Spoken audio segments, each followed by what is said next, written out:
আজকের এই সদনে বঙ্গভঙ্গের বিষয় নিয়ে আলোচনা হচ্ছে, কিন্তু আমরা তো স্যার অখণ্ড ভারতের পূজারী।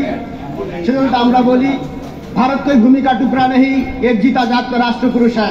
ये बंधन की भूमि है, ये अभिनंदन की भूमि है, ये अर्पण की भूमि है, ये तर्पण की भूमि है। यहाँ के कंकर कंकर हमारे लिए शंकर है, यहाँ में हर नदी हमारे लिए गंगा है। हम जीते हैं तो इसके लिए, हम मरते हैं तो इसके लिए, और मरने के बाद भी हमारे अस्थियों को कोई कान लगे सुनेगा तो एक ही आवाज आएगी, भारत माता की जय, भारत माता की जय। আমরা ভারত মায়ের পূজা করি, আমরা অখণ্ড ভারতের পূজা করি, কিন্তু যখন এই ধরনের বিভাজনের প্রশ্ন আসে তখন আমরা জানি যে কেন আসে। একদিকে উন্নয়ন, একদিকে বঞ্চনা, সেই বঞ্চনার মধ্যে থেকে এই ধরনের আর ভাগাভাগির বিষয় আসে। আচ্ছা, ভাগাভাগি শুধুমাত্র কি রাজ্যেরই ভাগাভাগি হয়? জেলার ভাগাভাগি হয় না? আপনারা ভাগাভাগি করেননি জেলা। 1947 সালে 14টা জেলা ছিল, এখন 23টা জেলা। 7টা জেলাকে আপনারা ভাগ করেছেন। কেন করেছেন? উন্নয়নের জন্য করেছেন, অগ্রগতির জন্য করেছেন, আর ক্ষমতার বিকেন্দ্রীকরণের জন্য করেছেন।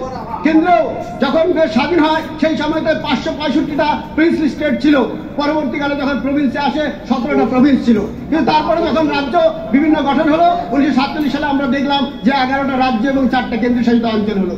আমার একটু আগেই মাননীয় মন্ত্রী উদয়ন বাবু তিনি বললেন যে কোচবিহার কখনো ভারতবর্ষের বা পশ্চিমবঙ্গের অংশ ছিল না। আমি তার এই বিষয়ে বক্তব্যকে ধন্যবাদ জানাই। ঠিকই তো, কোচবিহার কখনো এই পশ্চিমবঙ্গের অংশ ছিল না, সেটা ভারত সরকারের সাথে তার চুক্তি হয়েছিল 1949 সালের 28 আগস্ট। যে চুক্তি হয় সেটা সেই সময়ের মহারাজা জগদ্দীপেন্দ্র নারায়ণ এবং ভিপি মেনন ভারতবর্ষের পক্ষ থেকে তাদের সাথে যে চুক্তি হয়, আর সেই চুক্তিতে বলা ছিল যে কোচবিহার ভারতবর্ষের সাথে অন্তর্ভুক্ত হবে এবং সি ক্যাটাগরি স্টেট হিসেবে হবে।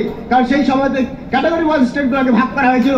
এ ক্যাটাগরিতে ছিল বাংলা, বিহার, উড়িষ্যা, আসাম প্রভৃতি 9টি স্টেট, এবং বি ক্যাটাগরিতে ছিল রাজস্থান, পাঞ্জাব আর প্রভৃতি 9টি স্টেট, এবং সি ক্যাটাগরিতে কোচবিহার, মণিপুর, ওড়িশা এই ধরনের 10টি স্টেট ছিল, এবং ডি ক্যাটাগরিতে ছিল আর আন্দামান নিকোবর দ্বীপপুঞ্জ।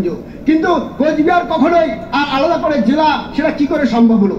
এইখানটাতে ষড়যন্ত্র। কারণ কোচবিহারে সেই সময়তে উপরাজ্যপাল নিয়োগ করা হয়েছিল, ক্যাপ্টেন নানজাপ্পকে দেওয়া হয়েছিল। তিনি 1 বছর ধরে কোচবিহারের আর উপরাজ্যপাল হিসেবে কাজ করেছিলেন। কিন্তু এই যে উত্তরবঙ্গকে বঞ্চনা, কোচবিহারকে বঞ্চনা, সেটা শুরু হলো সেখান থেকেই।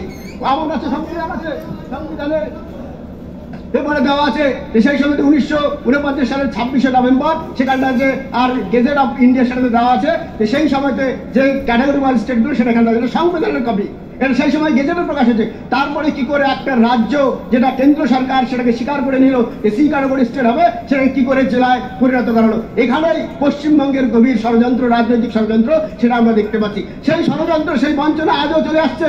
সেজন্য আমি বলবো যে কোচবিহার রাজ্য যেটা কখনোই পশ্চিমবঙ্গের অন্তর্ভুক্ত ছিল না, সেই রাজ্যের এই সদন থেকে এই দাবি আমি করছি যে সেই রাজ্যের পুনর্গঠন হোক, সেই রাজ্যের পুনরুদ্ধার হোক, এবং ভারত মায়ের মধ্যে থেকেই, ভারতবর্ষের মধ্যে থেকেই আর সেই রাজ্য বাংলার প্রতিবেশী রাজ্য হিসেবে থাকুক।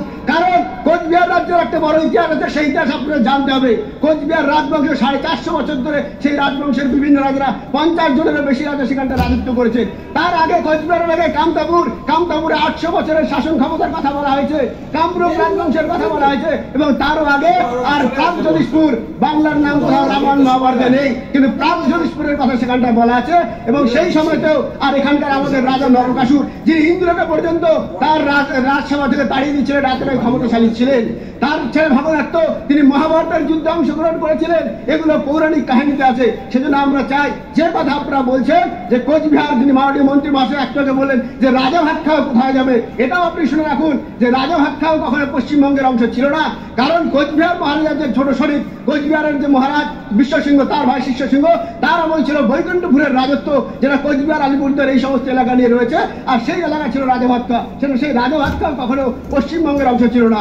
এই হচ্ছে বিষয়। সেজন্য আমি এই সর্বের মধ্যে থেকে দাবি রাখি যে কোচবিহার রাজ্যের পুনর্গঠন, কোচবিহার রাজ্যের পুনরুদ্ধার, বাংলাকে ভাগ না করেও বাংলা বাংলার জায়গায় থাক, বাংলার প্রতিবেশী রাজ্য হিসেবে কোচবিহার রাজ্য থাক, এবং সেই রাজ্য প্রতিষ্ঠা করার জন্য বাংলার থেকেও, এই সদন থেকেও আওয়াজ উঠার দাবি আমি জানাই। এবং আসেবার বাংলার বঞ্চনা, উত্তরবঙ্গের বঞ্চনা, উত্তরবঙ্গের জন্য আপনারা কি করেছেন? উত্তরবঙ্গের বঞ্চনা আজও রয়েছে। উত্তরবঙ্গের রাজবংশী কামতাপুরী সমাজ, উত্তরবঙ্গের আদিবাসী সমাজ, গোর্খা সমাজ, উত্তরবঙ্গের মেঘরা যা কিছু সমাজ আছে তাদের উন্নয়ন আপনারা কিছুই করেনি। রামকে উত্তরবঙ্গে করেছে, সেখান থেকে একটা বিনোদ ভ্রমণের জায়গা আপনারা করে নিয়েছেন। উত্তরবঙ্গের উন্নয়নের জন্য কিছুই করেননি। আজকে উত্তরবঙ্গ মেডিকেল কলেজ আছে, কেন্দ্র সরকার সেখানে 150 কোটি টাকা দিয়ে সুপার স্পেশালিটি ব্লক করে দিয়েছে। 2 বছর হয়ে গেল, উদ্বোধন হয়ে গেছে, আজ পর্যন্ত 6টা ক্যাথ ল্যাব পড়ে আছে, একটা সার্জারি হয়নি, একটা সার্জিক্যাল পলিটিক্যাল ইনস্ট্রুমেন্ট সেখান থেকে সরে যাচ্ছে। এই হচ্ছে আপনাদের বিষয়। আপনারা উত্তরবঙ্গের উন্নয়ন চান না, উত্তরবঙ্গকে আপনারা বঞ্চিত করে রাখতে চান। আর সেই বঞ্চনার জবাব নিশ্চিতভাবে উত্তরবঙ্গের মানুষ আপনাদের বারে বারে দিচ্ছে। সেই বঞ্চনা যতদিন না পর্যন্ত উত্তরবঙ্গের মানুষের এই উন্নয়ন হবে সেটা আপনাদের দেখতে হবে। আরো বিষয় বলি, আজকে আপনারা যা কিছু উন্নয়ন সেগুলো করেছেন এই দক্ষিণবঙ্গ কেন্দ্রিক, কলকাতা কেন্দ্রিক। আজকে আমাদের রায়গঞ্জে এইমস হওয়ার কথা ছিল, সেই এইমসকে আপনারা কল্যাণী নিয়ে গেলেন। এটা উত্তরবঙ্গের বঞ্চনার জন্যই আপনারা করেছেন। আজকে কলকাতাতে IIM আছে, আজকে খড়গপুরে IIT আছে, দুর্গাপুরে NIT আছে। আজকে উত্তরবঙ্গের শিলিগুড়িতে, উত্তরবঙ্গের মালদায়, উত্তরবঙ্গের জলপাইগুড়ি কোচবিহারে কেন একটা এরকম কেন্দ্রীয় ইনস্টিটিউট নেই? আজকে বোলপুরে আপনাদের কেন্দ্রীয় বিশ্ববিদ্যালয় আছে, আমাদের উত্তরবঙ্গে কেন একটা বিশ্ববিদ্যালয় নেই? কারণ আপনারা চান না যে উত্তরবঙ্গের উন্নয়ন হোক, উত্তরবঙ্গকে আপনার চিরদিন বঞ্চিত করে রাখতে চান। আজকে উত্তরবঙ্গ থেকে কেন একজন মুখ্যমন্ত্রী এখানটা বাংলা হয়নি? স্বাধীনতার ৭৭ বছর হয়ে গেল, কেন একজন মুখ্যমন্ত্রী ছেড়ে দিন? স্বরাষ্ট্রমন্ত্রী কেন হয়নি? একজন অর্থমন্ত্রী কেন হয়নি? একজন স্পিকার পর্যন্ত কেন হয়নি? কারণ আপনারা চান না উত্তরবঙ্গের মানুষ এসে কলকাতা এসে তাদের কর্তৃত্ব ফলাক। এটাই হচ্ছে উত্তরবঙ্গের মানুষের জন্য আপনাদের বঞ্চনা। আর সেই বঞ্চনার জবাব এই সদন থেকেই উঠবে এবং উত্তরবঙ্গ থেকেই উঠবে। আজকে কোন রাজ্য হবে কি হবে না, দুটো রাজ্য এক হবে নাকি একটা রাজ্য ভাগ হবে, সেটা বিধানসভার কোনো বিষয় নয়। আর্টিকেল 3 তে দেওয়া আছে যে সেটা সম্পূর্ণরূপে ভারতীয় সংবিধান, সেটা পার্লামেন্টে সেই দাবি, সেই বিষয়টা দেখার জন্য দেয়।